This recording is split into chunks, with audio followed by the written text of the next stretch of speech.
Yesterday, US inflation data came in at 0%. Well, that's according to President Biden, but thankfully, the good folks at the US Bureau of Labor Statistics didn't get the memo. They reported that year-on-year CPI came in at 8.5%, 0.2% lower than expected and well below the previous month's 9.1%. And it does beg the question, how reliable is this data?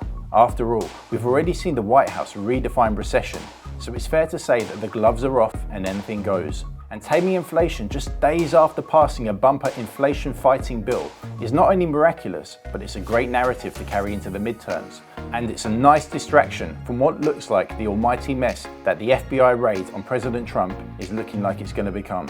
Nevertheless, crypto wasted no time in digesting the news. Ethereum set the pace, surging through two key levels of resistance like a hot knife through butter. But Bitcoin, while it closed the day up, still felt sluggish in comparison, with the 24K mark holding for much of the day before breaking overnight. And the Atlanta Fed, perhaps feeling left out, decided to join the party, raising its GDP forecast from 1.4% to 2.5%, which adds to the rosy picture, but perhaps muddies the water on what to expect from the Fed.